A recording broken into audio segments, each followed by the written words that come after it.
You're listening to the Woman of Value podcast. You are about to hear the story of a woman who is following her dreams and passions and creating positive change in the world. I'm on a television show called Married at First Sight, where we arrange marriages, and because it's a TV show, we do it in the most dramatic way possible, which is to do all of our research on these individuals in depth, but they trust us to match them with someone they could have a real marriage with forever. What's interesting to me is it's been going on for 11 years, so it obviously speaks to people, but over 75,000 people have volunteered for this. And as we've interviewed, hundreds and hundreds of them, they all say the same thing. I'm lonely. I have dated. It's been painful. I can't find anyone. I can't trust anyone. Where do you find someone who's ready for commitment? I haven't seen them. And they feel battered and bruised by age 24. Welcome back to the Woman of Value podcast. My guest today is Pepper Schwartz. She's a professor of sociology at the University of Washington, and she's the author of 25 books and over 50 academic articles on intimate relationships, marriage, dating, sexuality, and gender, and one of 3 on-air relationship experts on Lifetime's TV hit show Married at First Sight, and it's heading into its 11th season. Oh, my God. And the show kind of made a comeback in the news because there's another show out that I just watched called Love is Blind by the same producers, and it's kind of on the same premise of blind marriage and engagement, but there's a little bit more meeting in that one. She's been the AARP Love and Relationship Ambassador and a columnist for Glamour magazine, AARP.com, American Baby magazine, and for many years she gave advice and news commentary on King TV and Kiro TV in Seattle, Washington. She has received numerous awards for her work, and among them the American Sociological Association's Award for Public Understanding of Sociology, the Simon and Gagnon Award for academic work in the field of sexualities, Mother's Voice for her book 10 Talks Parents Must Have on Sex and Character, and the International Women's Forum and Mortarboard for Excellence in Education. She is the wife of Fred Kaisberg. Is that how you pronounce it? Kaisberg, yeah. Kaisberg, and the mother of Cooper Schwartz and Ryder Schwartz DeFranco, and the grandmother of Ellie, Bodie, and Levy. She lives outside of Seattle on a horse ranch. Welcome to the show, Pepper. Thank you. Thank you for having me. Oh, it's a pleasure to have you. I wanted to, we always start our show with, what does a woman of value mean to you? I just think it is somebody who has achieved some of their own dreams and goals, and along the way helped other people with theirs. I love that. So we all have moments when we, you're an accomplished woman, and all of us have moments when we didn't feel so accomplished or we had challenges. So take us through that time, a time when you realized that you needed to make a change and claim your value. Well, it's interesting. I mean, I think that there's more than one time like that. Yeah.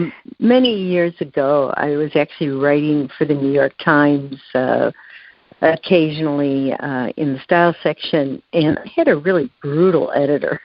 She was not only nasty, but quixotic. I mean, she would change her mind to something, and you'd do what she said, and she'd dump all over you. Then sometimes take that back, sometimes not. She was incredibly talented and smart, but she was really awful. And at some point, I just said, I don't need this. It's, yes, it's a great compliment to do anything for the New York Times, but I don't deserve this treatment. I don't deserve this unpredictability. It's making me unhappy. I'm just going to stop. Yeah, it's not easy to step down from something as prestigious as the New York Times, but it's super important to not stay in a place where you don't feel valued or you feel oppressed in some way. Yeah, I think there should always be standards of conduct. And, of course, when somebody holds a big, shiny red object that you want, they can often just forget that they have to behave according to civilized rules, too. But, it's up to you to decide whether you're going to take it or not. Yeah, and this message is such an important one. I mean, I've been faced with getting paid a lot of money for a job that I felt really devalued in and made a decision to walk away as well. And I think people stay in bad jobs, they stay in bad relationships because there are certain shiny objects that shine, like you say, and it is hard to discern the cost of staying in a bad place because there is a cost. And so, yeah, can you speak to the cost of having, if you had stayed, like what would it have done to you? Well, I think, oddly enough, you get more and more insecure because you're getting battered. And some of the criticism's correct. I mean, this is a very talented editor, so it's not like you don't know that there's ways you could improve, but it starts to take away your self-esteem, and it's not worth it.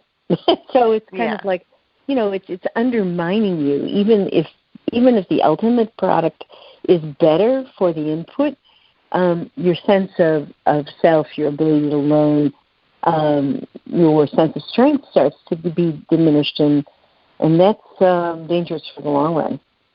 Yeah, totally. I couldn't agree more.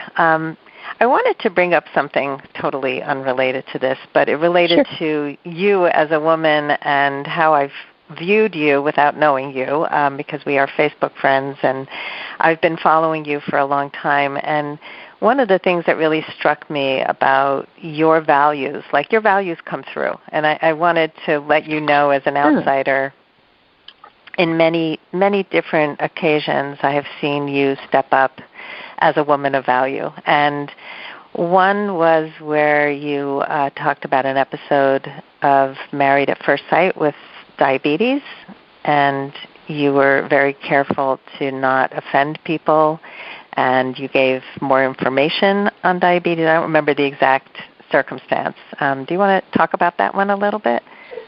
Well, sure. I mean, I had made a mistake on air, and I had said something like she had real diabetes when I meant to say really serious diabetes, a real serious challenge. And, I got pushback, as I should have, from people who had other kinds of different, type 1, type 2, whatever, saying it's serious, and don't think that type 1 isn't serious. And don't think this way and that way isn't serious. And I think they were completely right. I'd misspoke myself in the first place, but, I don't think I would have. I think I probably would have let it stand until somebody told me, how hurtful and unhelpful my misspeaking was. And so I apologized publicly and then went and looked for good information about the disease to help other people, and myself got more educated. And so I just felt like I had inadvertently done a disservice to people, and I didn't want to let that stand. Yeah, I mean, a lot of times when you're on air, you can say things that you don't necessarily mean. It can slip out. The wrong word comes out, and people are very sensitive to every word you say, especially if they are afflicted with diabetes and, are living with it. So, but what I loved was how you owned it. And you were apologetic publicly, and that takes a certain level of ethics and a value system that not everybody has. So I respected that. Thank you. You're welcome. The other thing I wanted to talk about was when your ex-husband passed away, and the way that you spoke about it, the way that the compassion, the kindness, that really touched me. So that is not something that a lot of people do or can do, and I would love for you to speak to that a little bit. Well, thank you. I mean, Art and I were married for 23 years, and for reasons that are not real important now, the marriage ended. But I felt we both behaved well at the time, and I never felt he was ever a bad person. I thought he had a good heart. He was the father of my children. He loved them very much. They loved him. And we were friendly. We never stopped being friendly. And he remarried to a very good person who he had a good relationship with, and I'm sure he had a great relationship. I don't mean to downgrade it in any way.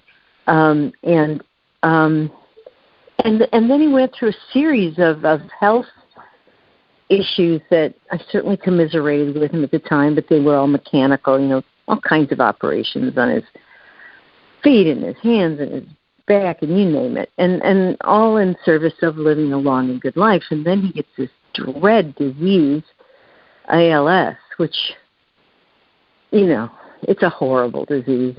All of your muscles turn to mush. You ultimately cannot do anything. Your brain is fine, but, in some ways it's awful because, it can be analytic about the physical misery. And I just felt so bad for him, bad for her, and bad for my children. And I, when he finally decided to end his life, because he was living in Canada where you could have good physician-assisted end-of-life assistance, I thought he was incredibly brave and noble about all of it.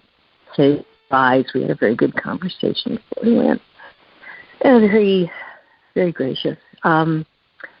I just felt for everyone. And, all the little things end of marriage, some of them big things. I'm not underestimating the importance of the differences we had that made me want to leave the marriage. But, at the end, you look at the core of the human being. Do they try to be a good person? Were they a good person? Did they love and be loved by their children? Were they a citizen of the community?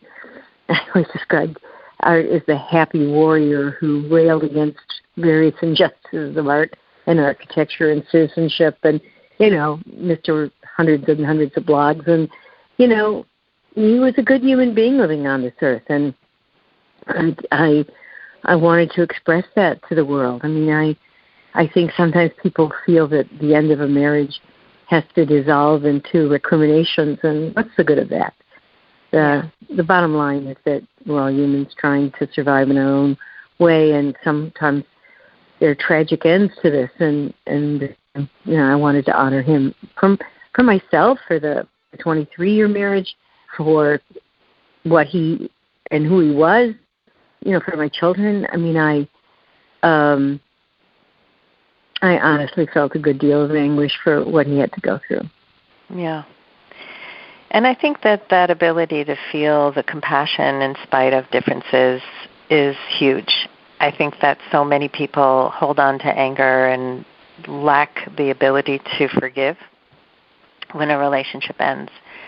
And people have asked me, because I'm divorced, and my sister actually asked me recently, how did you forgive your husband? And it doesn't even cross my mind to hold on to anger.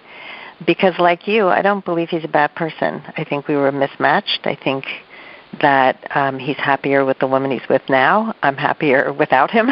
And, and it's just, we stayed a long time in a marriage that didn't work well. And it taught me so much, and it led me to become a dating coach and to really focus on healthy relationships, which is why you became someone on my radar, first through AARP and your articles there. I was just studying everything I could because I think so many of us, most of us, have no idea what healthy looks like.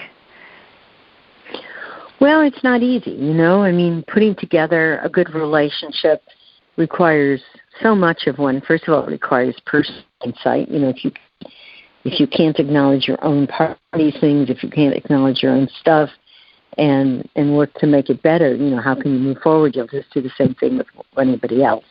And even in terms of maybe choosing the wrong person, maybe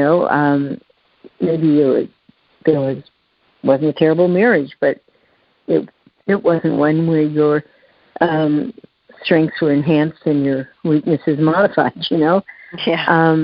So you've got to have some ability to look at yourself and then to see the world from the other person's point of view and see what's fair and what isn't, and how do you create joy and how do you work through conflict. I mean, this is a laboratory of growth and discipline and kindness and imagination. I mean, it is putting together a really good relationship for a very long time is not for the weak of heart. No, it's not. It's really not. And so many people just walk around blind to their part, for sure, and they keep picking the same partner over and over again and don't know why everybody else sucks, but there's nothing wrong with them. And I think that it's interesting because when women come to work with me, they're often in their 50s, 60s. I have a woman I'm working with who's 70, and for the first time she's learning how to communicate her needs and to set boundaries and to even know what her needs are, to know what it is to be alone and not to have to fill the void with somebody who she's not into. And it's, I believe it's really never too late to learn these skills, but they are skills, as Linda Carroll, who was just interviewed by me and is a friend of yours, she wrote the book called Love Skills because they're skills. There's lots of skills involved. Yeah. No, it's true. There are. And I think what's great is when somebody comes to you or wants to talk to me or somebody else who is trying to help them figure out how to get what they need, they're a lot of the way there.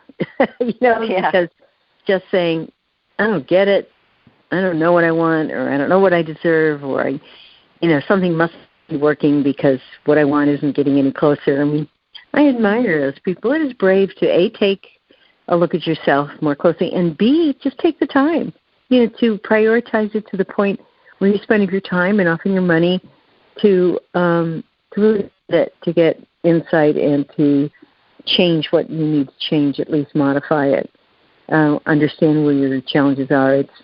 I think therapy often has a bad rap because I think it makes people think you must be weak to do that, but in fact you have to be strong to do that. Mm-hmm. I so agree. You have to be strong and you have to be brave, like you said, and it's the willingness to take a step back and to see yourself and to really take responsibility and ownership for what we create in the world. And it's also really empowering. I think that when we know that we are able to create a better life and better relationships, it changes everything. Yes, it does. It does. And you feel better at the core of who you are. And, that's really what you need to go through life and feel like, I did it well. Mm-hmm. And just that, which is feeling like yourself and you can make some decisions that are in your best interest and you're not doing violence to anyone else and maybe you're helping other people. I mean, it's the core of what it is. It's the core of what makes us happy. Mm-hmm. I think completely selfish lives are unsatisfied lives, and I think people know it ultimately. I mean, if you're pathological, like some people in the public eye are, you're not going to know anything ever. Yeah. But for the rest of us, there's hope. Oh my God! Yeah. Yeah. It's so, I guess we probably shouldn't go there, but it is a constant reminder to me of all the toxicity that is out there that people are often attracted to. And it blows my mind now that I'm on the other side of toxicity. Right. I think that, once you recognize signs of pathology, and it's just amazing how many people are still attracted to it. Why is trying that? to help people figure out why they're attracted. And I think also to understand, that I think a lot of women often think they are able to change people. And I think therapists understand that some people really resist change at such a deep and defensive level, an aggressive representation of themselves, that some things are not possible or are unlikely to happen, and that the way somebody has treated other people is likely to be the way they treat you. So, just to be able to get out of that savior mode and into a strong and respectful and respected position in how you want to be is, the essence of having a life that you feel good about. Yeah, so true. It's such a common thing to want to fix and save and think that we get someone and then we want to mold them into somebody else. It's kind of crazy when you think about it, but it's so common. It is, and I think it comes from the kinds of ways, at least with women, I think it comes a lot from having done that for our children and having been effective in some ways with our kids, because we do that when they're younger and we can, help them, throughout their childhood and young adulthood. And even then, when you come to a place in the road where, it will be theirs to do or not do. But I think that is that early training of mothering that comes out sometimes places it really shouldn't, because it isn't going to be effective and it isn't going to be in one's own interest or the other person's. Yeah, correct. That's true. So, Pepper, what drew you to this work? I swear I think it was in my bones. I did this when I was 11 years old. I had a group in my Knotty Pine basement in middle-class America called the Change of Life Club. Oh, my God. This is true. And it was because we were all getting our periods, and I thought we should talk about it. And I had a little newsletter that I put out. 5 or 7 of my friends, my mother called up my friends' mothers and said, my daughter wants to talk about sex, and we're going to look at some sex education books, and if you want your daughter to come, she's welcome. And about somewhere between 5 and 7 kids did, and did this for about a year. So, we discussed, of course, all kinds of things that we gave each other bad information, but we could talk about it. Mm-hmm. And I think there was something about it, maybe because it was taboo, maybe because there was an opening, to be an expert or to talk about it in a way that, helped me be central in my girlfriend's life. I don't know why this strange thing happened, but it did. And I think, while I never thought of it as a career at the time, mind you, I was much more focused on being an actress or a lawyer, or God knows what other things I did. But I think I was, and I was with a mother. My mother would be, way over 100 if she were alive today. A mother who was ahead of her time. He felt that was something we should talk about. So it's a combination of really enjoying the fact that we were learning something, looking at something taboo, something my mother obviously approved of, something that gave me a certain cachet. I think that's when it started, and then it restarted at the women's movement when I was at Yale, and couldn't have been in a more centrally male place in many ways, where gender and sexuality became political, and then it sort of regenerated in various ways, my thought, to have answers to questions. I think then there was the first human sexuality course on a college campus since Kinsey, and a friend of mine and I decided to do a book at the time because it was about the first year of women at Yale, and we took discussion leader roles in this new class in human sexuality by Philip Sorrell and his wife, who were wonderful people. And I read the books that were assigned, and I thought, oh my God, this is terrible, limited. And so I thought, I'm switching horses here And I'm going to do some, because I was getting a degree in sociology and law. I thought that was where I was going to fit. I thought I wanted to be a divorce attorney. And I read all this material and thought, no, I know with some of its bones, I know it's wrong. I know in my bones it's sexist, but there's no data to contradict it. All I can do is say it's not or is too. And so I just turned to research on relationships and sexuality at that time. I love that you did this at 11 years old, and that you knew, like, I mean, who does that? Really. No.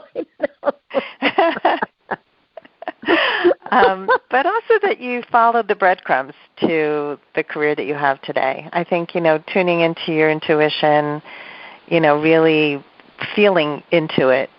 And, a lot of people feel that intuitive hit and they ignore it, and they end up continuing with like a career in law, and they're not happy years down the road, and they're like, why is this not resonating for me? But you followed the clues, and look where you are today. Amazing, like 25 books and all these academic articles and awards and appearances on TV. So your actress came to life too, right? Right. You never know what's going to be useful to you in your background, It's true. But yeah, this whole field of sexuality, dating, gender, I mean, especially today, we have so many challenges. And I was just getting my hair cut this morning. I was talking to the person cutting my hair about the lack of communication today, and especially in the dating world with apps and just people ghosting and treating each other horribly. No accountability. I'd love to hear your take on, where we're going with the whole dating world today and what you see for the future. Well, it's a little worrisome because I think people are jumping to conclusions based on very little information. And I think the uses of text a lot gives them, they think they're talking to each other, but it's a pretty crude mechanism. Mm-hmm. And I feel like there's some very sad things going on in terms of people being able to see each other without doing a lot of damage along the way to themselves or others, for that matter. And one of the data I take is, I'm on a television show called Married at First Sight, mm-hmm. where we arrange marriages, and because it's a TV show, we do it in the most dramatic way possible, which is to do all of our research on these individuals in depth, but they trust us to match them with someone they could have a real marriage with forever, and they meet at the altar. So this is a very extreme form of marriage. Mm-hmm. But what's interesting to me is it's been going on for 11 years, so it obviously speaks to people, but over 75,000 people have volunteered for this. And they all say the same thing. I'm lonely. I have dated. It's been painful. I can't find anyone. I can't trust anyone. Where do you find someone who's ready for commitment? I haven't seen them. And they feel battered and bruised by age 24. What has struck me is how many young people feel like old people about how it's been in the dating ring. And it does. It feels like a ring, like people are opponents as opposed to trying really well to see, what's there for each other and to be decent and kind about it.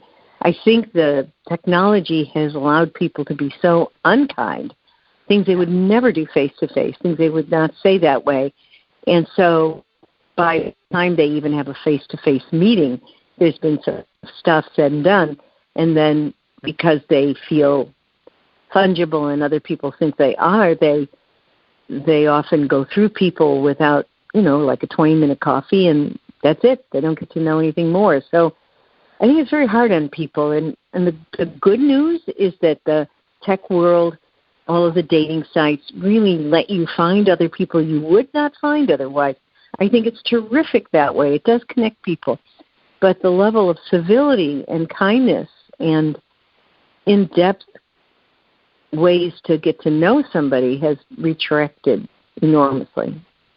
Yeah, I agree. I mean, I'm in it. I'm 12 years post-divorce, and I've had a few relationships, but this whole online dating thing has become so unkind, and I started calling people on it. I just, people who we were in the middle of a great phone conversation, I'll call you, can I call you again, and then disappear, and we haven't even met yet. And I started reaching back out and saying, hey, we had a nice connection. What happened? And a couple of them, I'm just sick of it. I'm going to be honest with people from now on, and I'm telling my clients to do the same thing. I had a client who was on 4 or 5 really connected dates with somebody, and they were moving towards intimacy. It was really lovely, and then he ghosted her. And it never happened to her before. She was so gobsmacked by it, and she's getting ready to reach out to him. It's been a month or 2, and she's just like, it's not okay for you to do that. Like this, it was hurtful, and I just want to let you know, was there, it was hurtful, and is there a reason why you did that? And it's not like I want to date you again, but hello, let's call it what it is, and stop disappearing. Stop, have the courage to say, I don't think we're a good fit, or I'm busy at work right now. It's not going to work out. Whatever it is. But I think it's holding people accountable to bad behavior and just telling them, just say, maybe it's awkward to say, I've really enjoyed this, but, I decided it's not going to end up happily ever after, and I just want to thank you for the time, but it's not what I want to do it. Yes, that would be difficult, and yes, that would be the honorable thing to do. I mean, there's a kind of anonymity that's possible under these circumstances that people take advantage of and are just careless.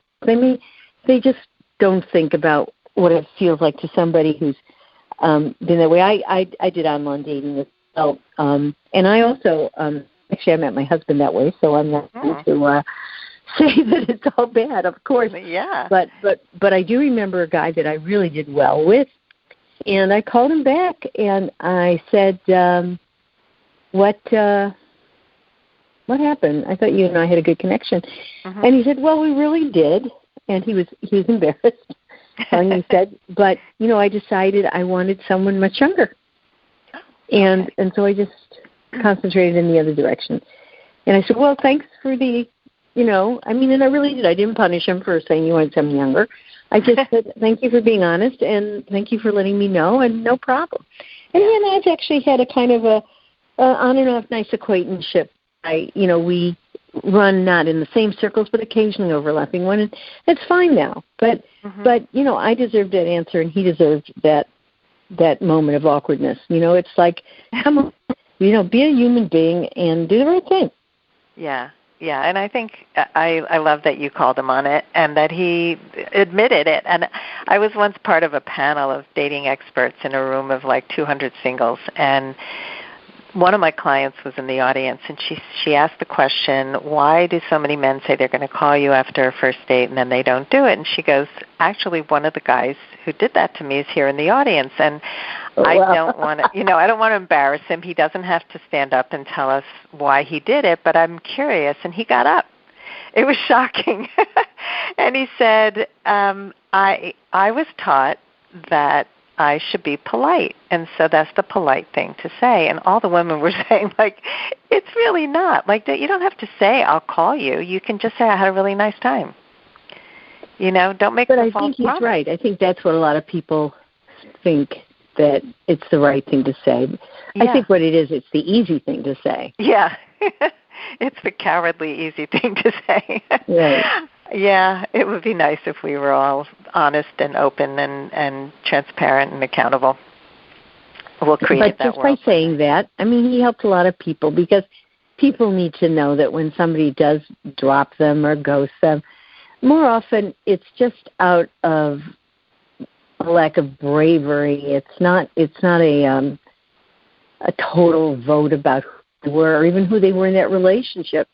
I remember in this book I wrote, Prime, which is a kind of a memoir of me dating between age 55 and 60, where, you know, I developed this pineapple theory about myself. And my pineapple theory is that I don't like pineapple. I actually, if I get a fruit salad, I'll take the pineapple out. There's some people who that's their favorite fruit, love pineapple, and that's the first thing they go after.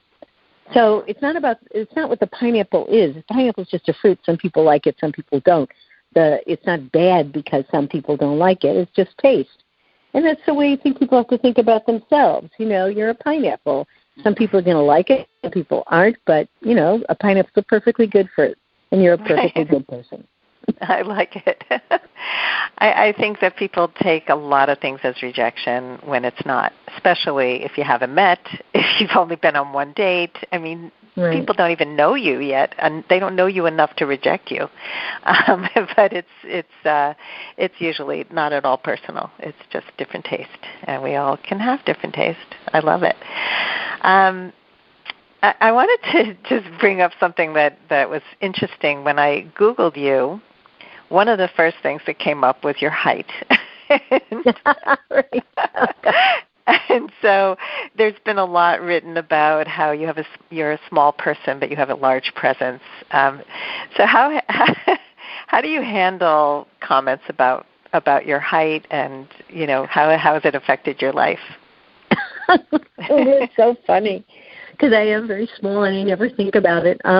Well, I do. I mean, I do sometimes, because I'm 4'10". I remember this one woman, I'd spoken at the University of Arizona, and she came up to me and she said, "I want you to know how meaningful your speech was to me." And I, of course, was moved, and I said, "What part of it reached you?" And she says, "Oh, no part of the speech. It's just that you're so small, and I'm small, and I never thought I could achieve anything because I'm so small. And then you're small, and you achieve something. So that really your height inspired her." I mean, okay, well, that was not what I was thinking she was going to say. And I am, you know, I am small, but I think it just depends on the ego you have. I mean, if you have self-esteem problems, you're going to look at whatever you are and find, you know, fault with yourself. And say, "Oh, I'm not this enough, or I'm not that enough." And I remember when I wanted to be an actress, and I did summer stock for years as a teenager. So I get into it, and there were good reasons for not continuing. But I did worry about it then because I was smaller. You know, what kind of parts would I be okay with? But that was an ego problem, not a size problem, because there's lots of famous actors who are small. It's just you know, you're looking at ways to pick on yourself when you're young, and what's, you know, everything's wrong with you. You know, most people, and including myself when I was young, like, this is wrong and that's wrong, etc. But, you know, as I've always had a big personality. I've always had, you know, probably a better ego than I should have even. And I just feel like, okay, that's one of my properties. I am small. I never let get to me. I've had a few husbands. One was 6'3", my present husband 6'1". I didn't go looking for big guys, and in fact, I would have preferred not, because I get, you know, a stiff neck. But you know, it's like you don't think about what's. I've always been a rider, and, you know, horses are big. You know, maybe there's something from being small that makes you want to conquer big things. I don't know. But I don't feel like anything is out of my reach because I'm smaller. I mean, the worst part of being small is that you gain weight easier. But you okay, everyone has a burden. Right. And so, that's mine. And, yes, I have to get everything shortened. And so you got to add cost onto anything you buy, below the waist. But it's all small stuff. Everybody's got stuff to carry. I could do a huge list of gifts, and I think it has. There are things about being small, like I don't like being in big crowds because I can't see anything. It's like I use my husband as my periscope. What's going on? I can't. I have big dogs. I'm pretty strong, but if one of my dogs want to get really feisty, I'm so far I can control them. But it's if I was 6'2" and had a lot more muscle, I think it would be better. I just think it's my fact of life, and I actually think it affects people with me much more than it affects me. I'm just me. My perspective is the one I've had. I've been small all my life. I wasn't like, tall in some class and then stopped growing and everybody else got bigger. I was just always small. So it's the way I look at the world. But I think a lot of people, because I am small, they expect me, because I'm a public person, because I'm on TV, because I've done these other things, that I'm going to be tall. And so, unfortunately, they're undisciplined, and almost the first thing they'll say is, oh, and I know as soon as they do that, they're going to say the next words, which is, I didn't know you were so small. And I don't know why they feel the need to tell me that, Right. but they do, and I try and be good-humored about it because, it's their first time knowing it, but it's not my first time hearing it. Right. So I just okay, I think I know I'm small. It's okay. Right. And try and go from there. Like, really? I thought I was 6 feet tall. But, it's funny. I mean, it is, because I do get distorted. I mean, I'll see myself in a picture, like with my colleagues from Married First Sight, and they're towering over me, and I go, oh, I guess so. But you have a great attitude about it. And I think that so many people define themselves by their appearance, and it becomes part of their character instead of just something you're born with. And it really comes up a lot in the dating world with, men who are not up 6 feet tall. It's like so many women want these tall guys, and it's not a character trait. It is also a very small percentage of men out there who are that tall or taller, and but that's just a whole other discussion. Like the relationships from Married at First Sight, the success rate of those marriages, as opposed to people who met the regular, way, either online or in real life, what is the percentage of success of these couples? Well, it's about a third, and I think the success rate of the way normal people do it or average people do it is more like 50%. So we're not as good. Would we like it at the exact rate, like 50%? We would certainly love that. I do think we keep getting better at it, but as you know, love is a tricky business. Attraction is a tricky business, and also, trying to make sure that the person who presents to us is actually the person they are, and that's always not entirely the truth. Sometimes people they con us, just like they con the person that they might have met otherwise. They know how to come across as honest and open and ready, and they're not. But, we try hard to filter that out. Yeah, that's interesting. All right, I'm going to ask a few quick questions, and then we're going to wrap. So what is the best advice you can give to a woman who wants to become more empowered? Learn to like and respect yourself. You can't go forward if you don't really like who you are and understand why you deserve respect and, why you can move forward in the world and get the life you deserve. And if you are not solid with yourself, you will always have holes, vulnerable holes that undermine you because, you haven't invested in yourself. You don't believe in yourself. And I don't mean be cocky. Nobody's perfect. Everyone has vulnerabilities and difficulties, but bottom line, you have to think you're okay and that you're more than okay. you're really good.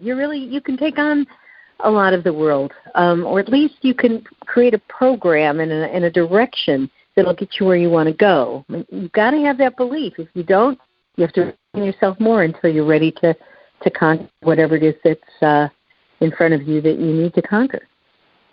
I love it. Great. What advice would you give to your younger self? Oh, good question. I think I would tell her not to be so frenetic, not to be so insecure, just let life happen a little bit. And probably I was a little needy for approval. I had some very critical parents, and, it was hard to be good enough. And I think I would maybe be a better psychologist and say, their criticisms are, Depression generation, where they're so afraid of failing and having their children fail because they grew up in such dire circumstances. To be a better psychologist and not just be reactive to the demands that they put on me. Yeah. Totally hear you on that one. And finally, Pepper, first of all, I just have enjoyed our conversation so much, and I thank you for bearing with me as we've had some communication glitches, and really sticking this out and making this happen. So thank you. Tell everybody how they can find you, and then I have one more question. Sure. I think there's pepperschwartz.com. I'm on all of the, Facebook, Instagram. I have a romantic travel spot called placesforpassion.com, pepperschwartz.com. Awesome. So finally, Pepper, how would you like to be remembered? Oh, gosh, I think I'd love to be remembered as a good friend, good mom, good wife, someone who loved animals, someone who loved people, and perhaps made sexuality a safer and better place to experience, and who made relationships more likely to be loving and fair. I just want to be seen as a person who tried to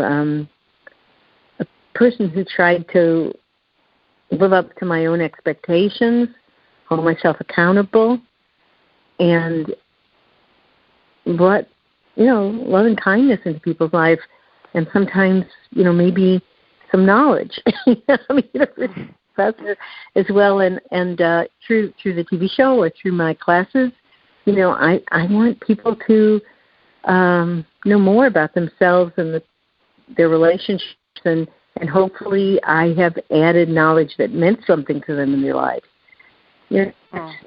It's a big, long life. I've been lucky enough to be in it a long time, and so, I see myself as a totality and not just one thing, but, you want to think, that she did some good in the world.